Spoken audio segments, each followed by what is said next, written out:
आज का शेयर जो है वो एसजेवीएन लिमिटेड पे है।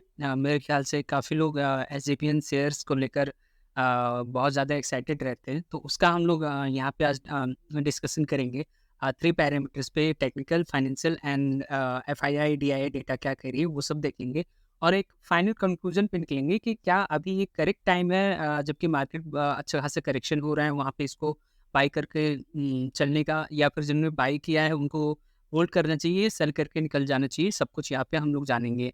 तो यहाँ पे सबसे पहले हम लोग पहले इसका न्यूज़ देख लेते हैं कि कुछ न्यूज़ इसको मिला है कि नहीं मिला है। तो कल का न्यूज़ है, एमटी न्यूज़ वायर्स ने बताया कि SJVN renewable energy arms get letter of intent for 200 megawatt solar power project. ठीक है, इसको एक बहुत ही बड़ा प्रोजेक्ट मिला है, ये कहा जा रहा है एमटी न्यूज़ वायर्स में। फिर कल ही की बात है कि India SJVN up after earn bags order worth about 133 millions, मतलब वही ऑर्डर की ही बात कर रहा है। और ये 6 दिन पहले का है कि HDFC bank top buy of Indian fund houses in Feb. तो ये बताया जा रहा है। ठीक है, नीचे का तो उतना नहीं है, हम लोग एक बार ऊपर का ही देख लेते हैं कि इसमें क्या न्यूज़ दिया गया है। तो ऊपर का एक बार हम लोग न्यूज़ पढ़ेंगे और देखते हैं कि इसमें क्या बताया गया है। नीचे अगर देखें तो यहाँ पे कहा गया है कि SJVN green energy the renewable energy arm of SJVN has received a letter of intent from Gujarat Urja Vikas Nigam for 200 megawatt solar project according to the Friday filing to the BSC। ठीक है, तो BSc में ये लोग news दिए हैं, BSc में filing की है कि एसजेवीएन ग्रीन एनर्जी को एक बहुत अच्छा प्रोजेक्ट मिला है 200 मेगावाट सोलर प्रोजेक्ट का। SJVN green energy back the project through tariff based. ठीक है, कम्पिटिटिव बिडिंग हुई थी मार्च 2 में, ये बताया जा रहा है। The project will be developed at the Gujarat state electricity corporation solar park in Gujarat at a tentative cost 11 billion Indian rupees on build own and operate basis according to the filing. तो मतलब कहने का मतलब यही है कि इसको order बहुत बड़ा मिला है और एसजेवीएन जो है इसका शेयर जब ये न्यूज़ आई तब इसका शेयर जो है 2% से ऊपर चढ़ा था। ठीक है, तो ये है इसका न्यूज़। एक पॉजिटिव इम्पैक्ट यहाँ पे पड़ा है एसजेवीएन पे, क्योंकि शेयर्स काफ़ी इसमें फॉल हो रहा था। इसका एक बार मार्केट सरप्राइज भी देख लेते हैं कि मार्केट सरप्राइज इसका क्या है। तो अगर मार्केट सरप्राइज में देखें तो इसका दिसंबर क्वार्टर का जो रिजल्ट आया था वो 9 फैब 24 को आया था। इसने मार्केट को अर्निंग के केस में 2.56% से सरप्राइज किया है और रेवेन्यू के केस में 3.40 परसेंट नेगेटिवली इसने सरप्राइज किया है। तो न्यूट्रल है इसका अर्निंग एंड रेवेन्यू का मार्केट में सरप्राइज। बट जो अभी वर्क ऑर्डर मिला है इसको, वो काफ़ी अच्छा है। अब हम लोग यहाँ पे टेक्निकल एनालिसिस यहाँ पे करते हैं, क्योंकि न्यूज़ और यहाँ पे अर्निंग हम लोग ने देख लिया। अब चलते हैं इसका टेक्निकल एनालिसिस करते हैं। सबसे पहले हम लोग चलते हैं मंथली टाइम फ्रेम पे। तो मंथली टाइम फ्रेम पे आपको दिख ही रहा होगा, या फिर रिग्रेट भी कहीं ना कहीं आपको हो रहा होगा, क्योंकि ये जो स्टॉक था वो ठीक है, चलिए ठीक है, बाद में इन सब की बात करेंगे। बट ये था कि ये अभी ये 34 रुपीज़ था और उसके बाद ये कितना ग्रो किया एक बार वो चेक कर लेते हैं और देखते हैं कि कितना यहाँ पे हो गया था ये। तो ये 131 यानी 275% का ग्रोथ यहाँ पे दिखा है। और ये सिर्फ ठीक है, मई 2022 की बात कर रहा हूँ, तो मई 2022 बात करी या फिर अप्रैल 23 बात करी, यानी एक साल में इतना ग्रोथ इसने दे दिया है। तो अभी जबकि इतना ये बढ़ चुका है मंथली टाइम फ्रेम के हिसाब से, तो क्या अभी यहाँ पे इन्वेस्ट करना सही रहेगा, ट्रेड करना सही रहेगा मंथली टाइम फ्रेम के हिसाब से कि नहीं रहेगा, वो हम यहाँ पे चर्चा करेंगे। तो मेरे हिसाब से यहाँ पे क्योंकि रेड कैंडल बन रहा है, तो और यहाँ पे इनडिसाइसिव कैंडल भी बना है, तो मेरे हिसाब से अभी जो है मंथली टाइम फ्रेम पे कुछ भी यहाँ पे रिकमेंडेशन नहीं दिया जा सकता है। यहाँ पे आपको वेट एंड वॉच करना पड़ेगा। आपको यहाँ पे कुछ पैटर्न फॉर्मेशन अगर कुछ हो वो देखना पड़ेगा। अभी यहाँ पे कुछ नहीं बन रहा है, तो मंथली टाइम फ्रेम पे कोई यहाँ पे व्यू अभी बनता हुआ नज़र मुझे नहीं दिख रहा है।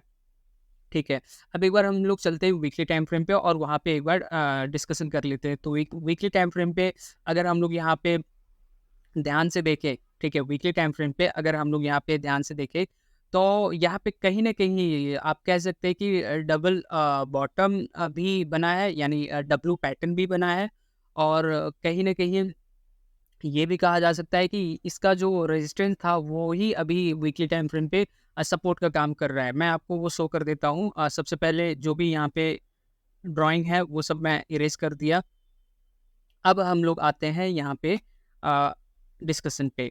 तो यहाँ पे अगर आप ध्यान से देखें तो यहाँ पे क्या हो रहा है कि इसका जो हाई बना था, ओके, ये जो लाइन है, ये जो हॉरिजॉन्टल लाइन ₹100 के आसपास जो आपको दिखा, तो आप यहाँ पे ध्यान से अगर देखें तो फिर इसमें क्या हो रहा है कि वीकली टाइम फ्रेम पे ये अप ट्रेंड में था, थोड़ा सा कंसोलिडेट हुआ, फिर से अप ट्रेंड गया, फिर नीचे आया, फिर इसको, ठीक है, ब्रेक करके ऊपर गया और ऊपर जाने के बाद फिर से नीचे आया, बट वो हैमर कैंडल बनाया, ठीक है, रिजेक्शन कैंडल बनाया और फिर से ऊपर गया, और ऊपर आने के बाद ये फिर से जो है ये नीचे आ रहा है, और नीचे आने के बाद ये फिर से रिजेक्शन कैंडल बनाया और फिर ऊपर जा रहा है।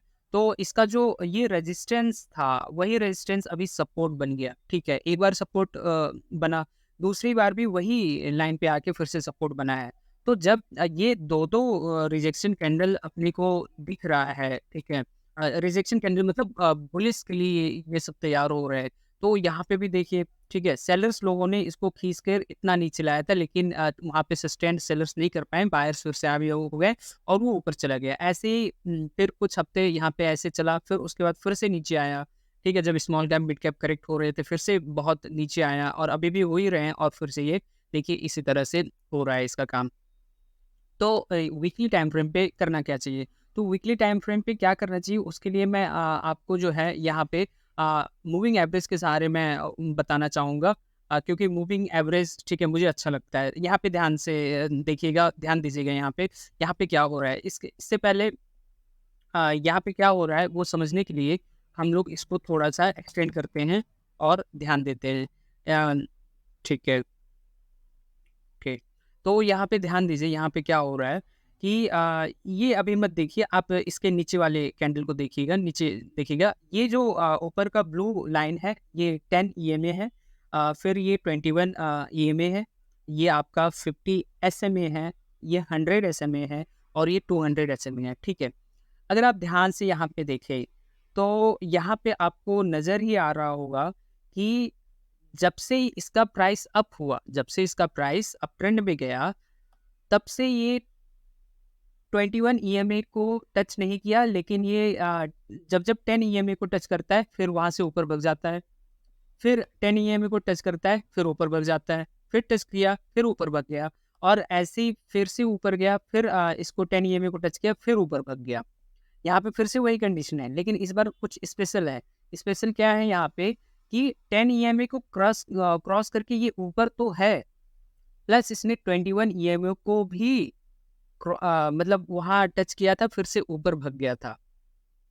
तो अभी यहाँ पे क्या होना चाहिए अपना, ठीक है, अब यहाँ पे अपना ट्रेडिंग स्ट्रेटेजी यहाँ पे क्या होना चाहिए, मैं जो मुझे समझ में है मैं आपको वो शेयर कर देता हूँ। यहाँ पे क्या करना चाहिए कि सिंस ये प्राइस तो अभी फॉल हो ही रहा है, इसमें प्राइस फॉल हो रहा है, तो इसको इस हफ्ते आप वेट कर सकते हैं। अगर वेट करना नहीं है तो आपको ध्यान ये देना पड़ेगा इस हफ्ते कि ये इसका जो प्राइस है वो 115 के नीचे क्लोज नहीं होना चाहिए वीकली टाइम फ्रेम पे, ठीक है। यानी इस हफ्ते अगर ये नीचे क्लोज हो जाता है तो यहाँ पे कोई ट्रेडिंग अपॉर्चुनिटी नहीं बनती है, फिर हमें वेट करना पड़ेगा यहाँ पे कि इसके ऊपर क्लोज हो, ठीक है। और ऐसे रिजेक्शन कैंडल, हैमर कैंडल बने तभी वहाँ पे ट्रेड हो सकता है।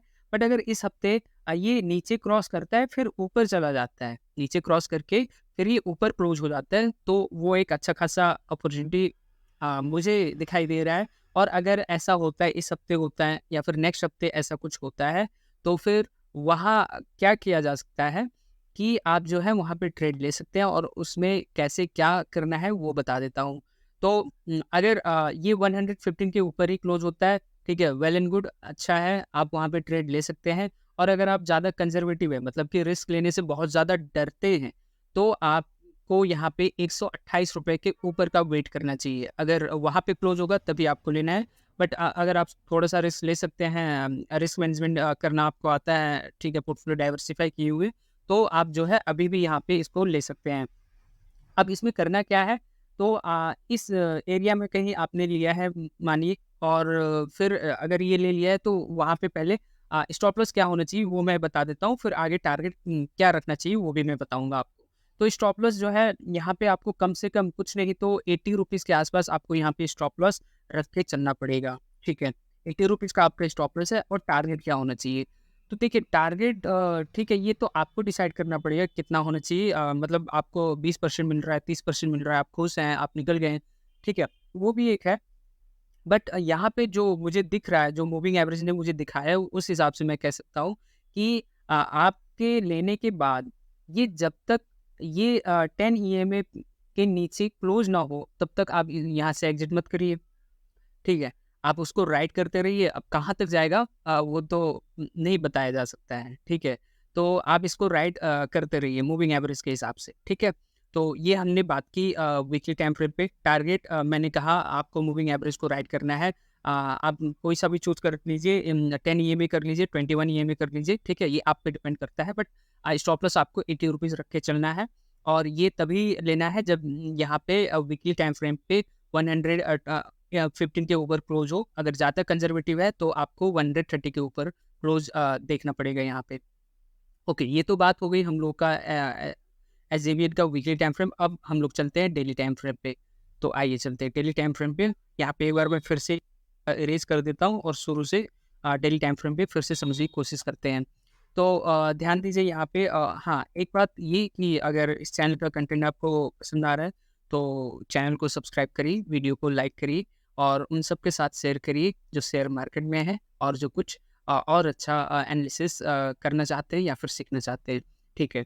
तो यहाँ पे हम लोग डेली टाइम फ्रेम पे देख रहे हैं, डेली टाइम फ्रेम पे क्या हो रहा है कि मुझे तो दिख गया पैटर्न, मुझे तो दिख गया, ठीक है? क्योंकि इतना मतलब मैं करता रहता हूँ इन सब में, तो मुझे तो पैटर्न दिख गया। आपको दिखा कि नहीं वो मुझे नहीं पता। चलिए, नहीं दिखा है तो फिर मैं आपको यहाँ पे बता देता हूँ। सबसे पहले तो यहाँ पे जो रेजिस्टेंस था वही अभी सपोर्ट का काम कर रहा है। तो रेजिस्टेंस कैसे सपोर्ट का काम किया ये बताओ पहले, तो वो मैं आपको बता देता हूँ। तो यहाँ पे ध्यान से देखिए क्या हुआ कि जैसे प्राइस अप में मूव किया, तो यहाँ पे एक रिजेक्शन कैंडल आया, एक रिजेक्शन कैंडल यहाँ पे आया, और यहाँ पे रिजेक्शन कैंडल जैसे ही आया, फिर प्राइस डाउन हुआ। प्राइस डाउन होने के बाद ये फिर से अप जाता है, ठीक है? अप जाने के बाद यहाँ पे थोड़ी 1-2 दिन यहाँ पे रुकता है, फिर उसके बाद उसको, ठीक है, क्रॉस करके ब्रेकआउट देता है, और ब्रेकआउट देने के बाद एकदम से अच्छा खासा यहाँ पे गैप डाउन होता है, यहाँ पे, ठीक है, सर्किट भी लगता है, सब कुछ होता है, और ये फिर से नीचे आता है। नीचे जैसे ही ये उस प्राइस लेवल को 100 रुपए या ₹101 को टच करता है, वैसे ही वहाँ से फिर से भागता है, ठीक है? फिर भागा, और यहाँ पे कुछ टाइम तक, ठीक है, सेम कंसोलिडेशन हुआ, फिर वहाँ से ब्रेकडाउन हुआ।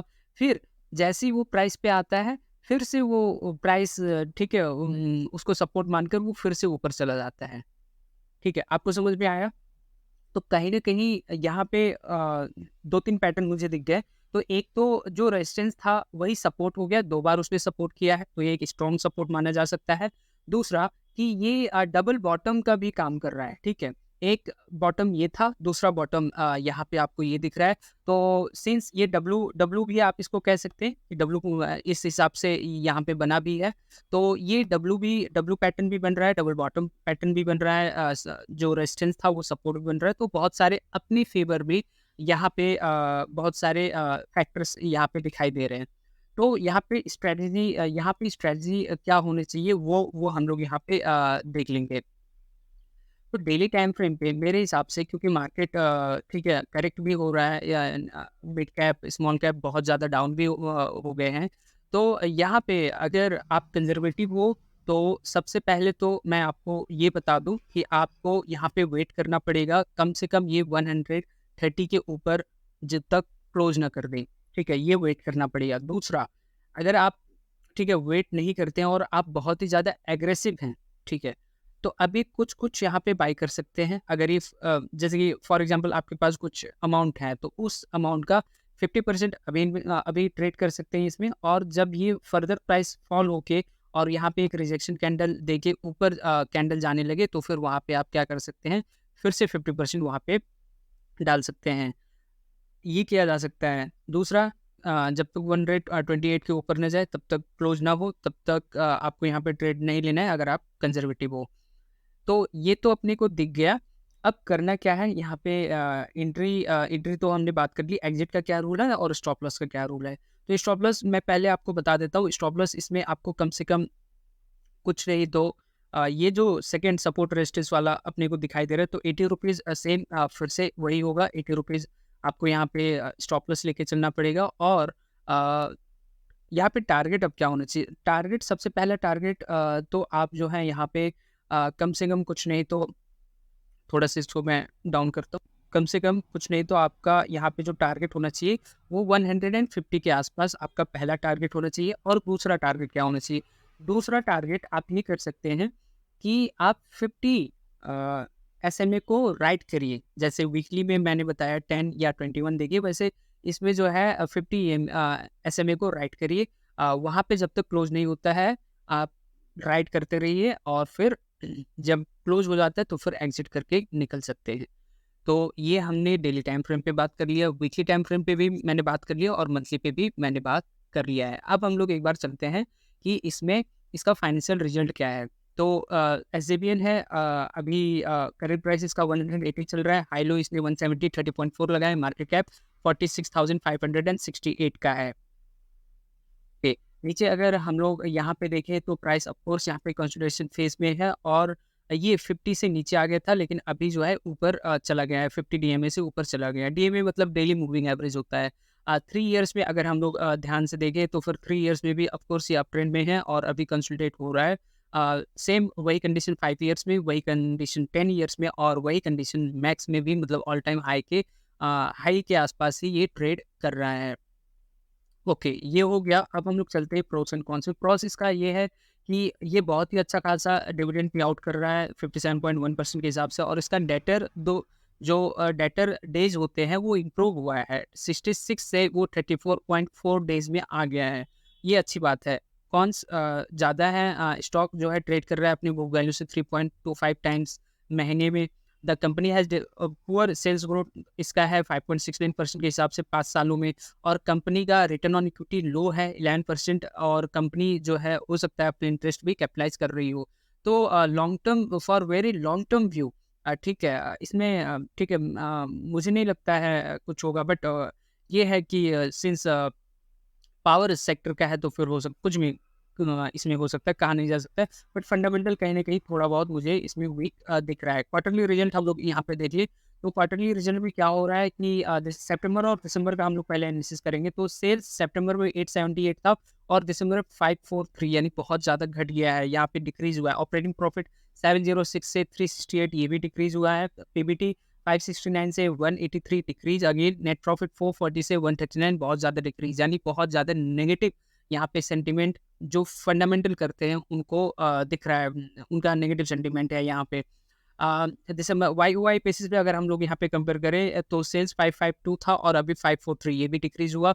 ऑपरेटिंग प्रॉफिट 381 से 368, again decrease. In the same way PBT जो है 347 से 183, अगेन डिक्रीज। नेट प्रॉफिट 287 से 139, अगेन डिक्रीज है।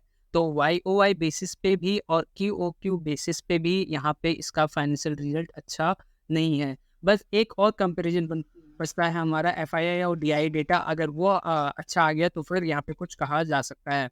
चलिए नीचे चलते हैं और देखते हैं इसका एफआईआई डीआई डेटा क्या कह रहा है। तो सितंबर में प्रोमोटर्स 81.85 थे, अभी भी सेम ही है 81.85%। एफआईआई जो है 0.91% थे और अभी 1.68% हैं।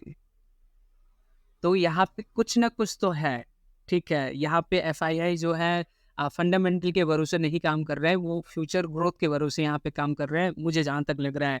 डीआईए भी 5.74 से 5.97 हुई है, तो डीआईए भी यहाँ पे इंक्रीज हुई है। ठीक है, सोचना आपको है, मैंने आपको हिंट तो दे ही दिया है।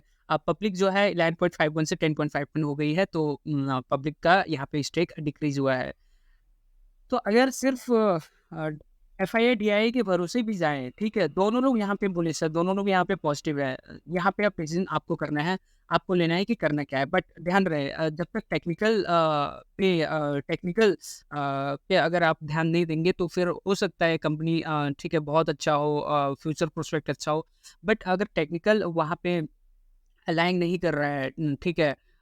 तो मेरे ख़्याल से आपको उतना ज़्यादा रिटर्न नहीं मिल सकता है जितना आप सोचे हो। तो ध्यान रहिए, टेक्निकल को भी आपको यहाँ पे देखना पड़ेगा, समझना पड़ेगा, और जो-जो बताया गया है, जो मेरा एनालिसिस है, हो सकता है गलत भी हो, बट जो है एनालिसिस वो मैंने आपके सामने रखा है।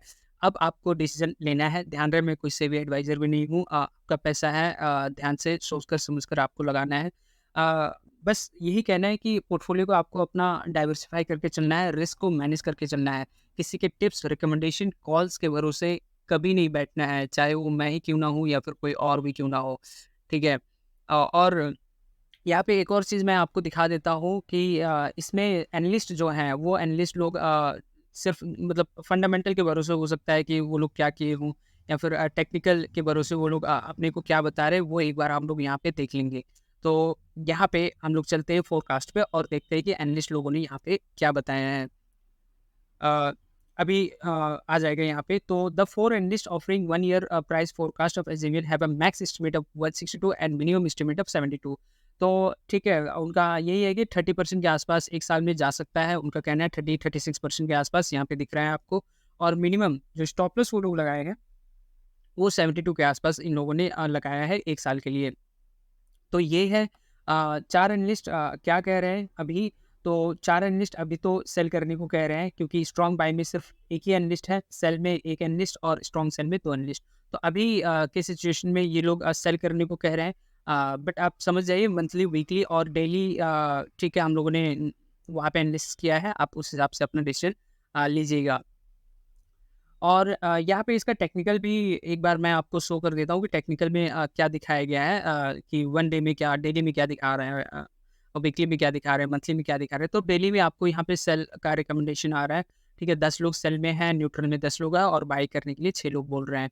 वीकली अगर हम लोग देखें तो वीकली में क्या कहना है टेक्निकल में, तो सेल में 4 है, न्यूट्रल में 10 है और बाय में 12 है। तो वीकली में बाय का यहाँ पे आ रहा है, और मंथली भी एक बार देख लेंगे, चेक कर लेंगे, तो मंथली में भी यहाँ पे बाय ही दिख रहा है। तो of course daily time frame के हिसाब से यहाँ पे ये नेगेटिव दिखा रहा है, बट वीकली और मंथली टाइम फ्रेम पे ये पॉजिटिव दिखा रहा है। तो ये था एसजेवीएन लिमिटेड का कंप्लीट एनालिसिस। होप सो आपको ये सब एनालिसिस पसंद आ रहा होगा। कुछ अगर नहीं समझ में आ रहा है, या फिर कुछ और भी ठीक है, यहाँ पे इम्प्रूवमेंट किया जा सकता है, तो फिर ऑफ कोर्स आपका वेलकम है, कमेंट करिए, ठीक है? हमसे जुड़िए, ठीक है? और ऐसे ही हम लोग यहाँ पे शेयर मार्केट कहिए या स्टॉक मार्केट कहिए, वहाँ पे ग्रो करेंगे। आपने इतना समय दिया उसके लिए थैंक यू वेरी मच।